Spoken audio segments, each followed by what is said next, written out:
Don't translate.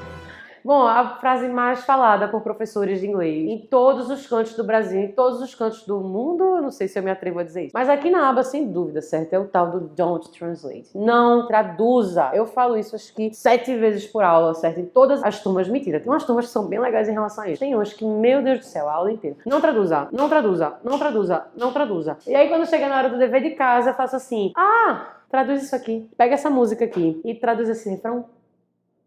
E aí? Bom, esse é o debate, acho que um dos debates mais modernos do ensino de inglês, que é o tal do traduzir ou não. Quais são os limites? Quais são os benefícios? Existe algum benefício para a tradução? Os professores vão dizer que não, os alunos vão dizer que sim, os alunos querem traduzir, os professores não querem que os alunos traduzam e a briga continua. Bom, eu vou colocar aqui a minha posição como professora, certo? Baseada na experiência que eu tenho e também como aluna, porque um dia eu também aprendi inglês. Mas na verdade o que eu acho é o seguinte, qual é o problema da tradução? Quando você traduz uma coisa, você está tentando trocar duas formas de pensamento. Como assim? A pessoa que fala em inglês, ela também aprende a pensar em inglês. A lógica do inglês é diferente da lógica do português. E eu não estou falando isso de uma forma metafísica, filosófica, eu estou falando de uma forma bem simples. Por exemplo, em inglês, os adjetivos, eles vêm antes da coisa que eles estão adjetivando. Então eu não falo house beautiful, eu falo beautiful house. É o contrário do português. Em português você primeiro fala a coisa e depois você sai dando qualidade. Então isso já é uma forma diferente de pensar, tá certo? E a forma como você construi frase, a forma como você construi texto, enfim, aprender outra língua é aprender outra forma de pensar, outra forma de compreender e interagir com o mundo. E eu acho que a tradução é muito legal quando a tradução te permite ver as diferenças entre essas duas línguas, entre essas duas formas de pensar. Então, às vezes, quando você está traduzindo uma música do inglês para o português ou do português para o inglês, que é um pouco mais desafiador, você vai ver que às vezes você trava. Você pode falar um inglês muito bom e falar um português muito bom, e a tradução sempre vai ser um desafio, porque não é só você pegar uma palavra e traduzir o significado literal dela. Até porque esse significado muda muito de acordo com o contexto. Por exemplo, eu tive um caso recentemente, essa semana, eu posso usar um exemplo? Tá, então eu vou. Teve um caso recentemente essa semana que a gente estava lendo um texto em sala e o texto usava a palavra hit. Hit normalmente ela significa atingir, certo? Bater, alguma coisa do tipo. E o contexto era: a tornado hits the town. Então, um tornado atinge a cidade. E na mesma hora o aluno falou: tá, teacher, mas e quando a gente fala top hits na rádio? Top hits não são as músicas que são os top atingidores, enfim.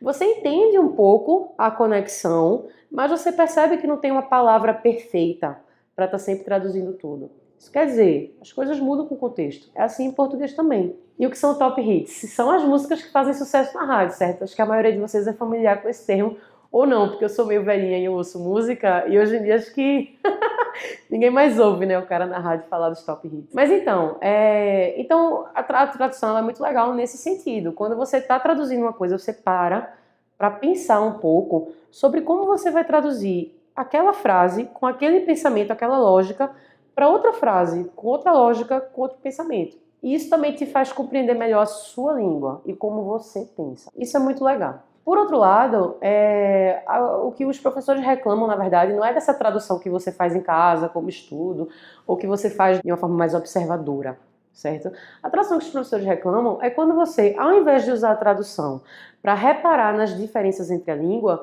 você usa a tradução para tentar criar na sua cabeça uma equivalência entre as duas, que não existe. E aí você acaba se perdendo, porque você perde tanto tempo tentando traduzir e tentando lembrar qual foi aquele significado que você anotou no seu caderno e não sei o quê. E aí você acaba perdendo tanto tempo fazendo isso, e não é uma estratégia perfeita, certo? Não é uma estratégia legal, nem sempre vai te dar o resultado que você quer, que você perde tempo de estar praticando de fato a língua que você está vindo aqui para praticar. Então é mais interessante que você, no momento da aula, esteja tentando mergulhar no inglês, você esteja tentando mergulhar naquele pensamento que não é um pensamento natural para você, é um pensamento que você está aprendendo, uma língua que você está aprendendo, uma forma de entender e de se expressar que você está aprendendo, e você tente entrar nessa forma de pensar. E que depois, você quando tiver tempo, use a tradução como ferramenta de estudo, de comparação. Acho que é mais ou menos aí que está o X da questão. Não acho que nenhum professor realmente odeia a tradução. A tradução tem o seu valor. Ela é muito importante também, especialmente quando você está começando a aprender. Mas, se você quiser falar de verdade, não adianta você fingir que uma língua é equivalente à outra. Ao contrário. É muito importante você entender porque elas são diferentes. Acho que é isso. Mais uma vez eu vou lembrar vocês... Oh, meu Deus! Vou me apresentar no final do vídeo. Mas meu nome é Juliana, sou professora da ABA, certo? Estou aqui no ABA Online. E vou pedir para vocês, se vocês tiverem curtido a explicação, curte o vídeo também, se inscreve no nosso canal. A gente lança vídeos novos toda quinta-feira. E se você quiser ficar acompanhando esses vídeos, clica no sininho que tem aqui, acho que é no fundo da tela. E esse sininho vai ficar te avisando toda vez que tiver um vídeo novo, tá certo? E, por favor, se você tiver alguma pergunta, algum comentário ou alguma observação a fazer, se quiser falar da sua experiência com tradução, também é legal, deixa um comentário no vídeo. Quem sabe a gente não comenta ele aqui no próximo vídeo também, pode dar alguma ideia legal. Tá certo? Até a próxima!